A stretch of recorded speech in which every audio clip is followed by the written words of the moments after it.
Okay, now we're going to draw the doors for our dartboard cabinet. This is where it becomes unique depending on what the design you've done for your door.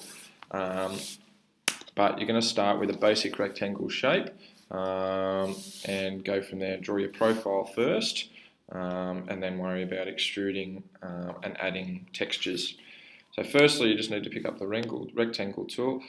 I always use this view box, so rather if I want to draw a door here, but I'll try and do it without, it's doing it on the bottom for some reason, it's quite frustrating. So undo that. Make sure you use the view buttons at the top. So I'm going to click to front view, right, and that's going to ensure that I'm drawing on that front plane or that vertical plane. So I'll pick up the rectangle tool. I'll start from the bottom here. And I'm going to make those doors, because the width of our dartboard cabinet is 600, I'm just going to make those doors 300 by 750. So you type that in and it's coming down here in the dimensions. Press enter. And it didn't seem to change that much, so I'm just going to double check with a tape measure that is 300, and it didn't do it for some reason, so I'm just going to draw that again. Front view, rectangle, type in 300 by 750, that's done it there.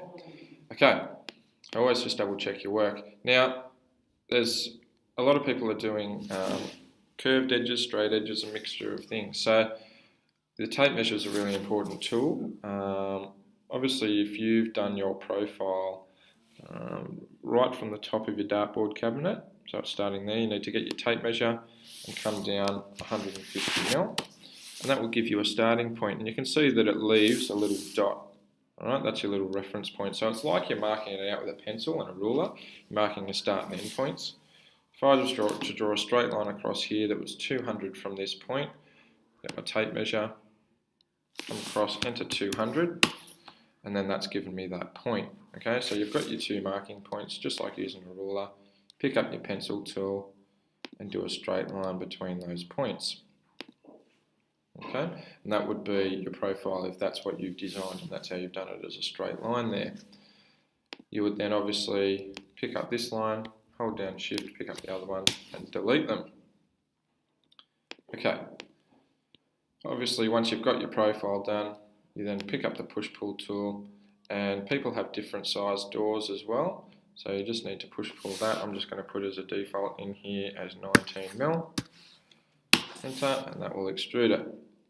Once you have your profile drawn like that and your door at that width, okay, you can put in your detail of your timber. Okay, so that might mean you just pick up the pencil tool, depending on how you've laminated your timber together. Okay, we can go, just for an example, go from the midpoint up to there. You might have had 2 pieces of timber. Say for example we had 4, I'm just going to put that there, another one in there. Now it really depends on whether you've done even timber. That's something you have to define and measure on your actual door, what you've designed, and then include in this SketchUp model. Once you've got your lines drawn there, you can pick up the paint bucket tool and go to timber, and you can use the default ones here. Alright, so for example, wood bamboo, I can colour that in, and then for a darker timber, use that. It's only slightly darker. Alright, and you have, you can obviously then draw to make this nice and accurate. Draw your lines in here and do the same colour for that piece of timber on the edges as well. That takes a little bit of time, but I'm sure you'll be able to do that.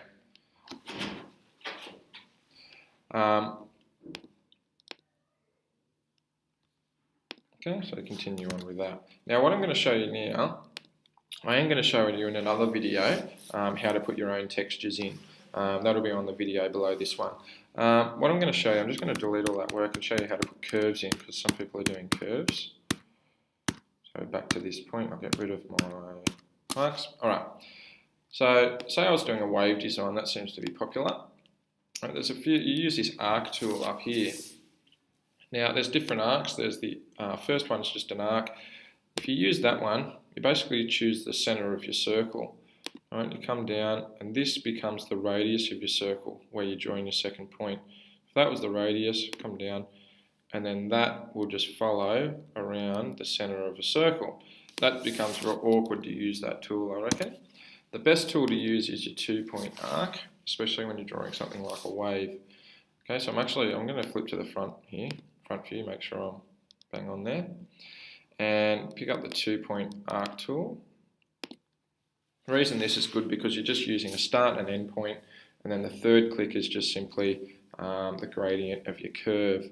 So if I was drawing a wave, I'd obviously start with something like this, a start and an end point, and then I can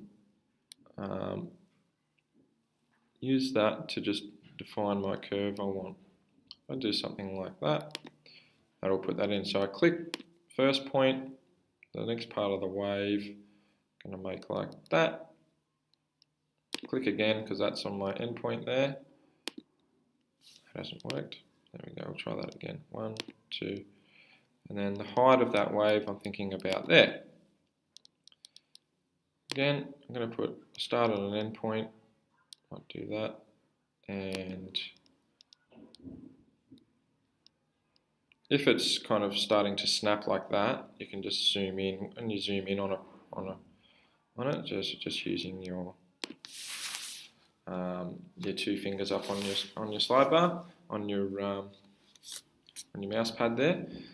Start, endpoint. Oops, that's been a bit funny there.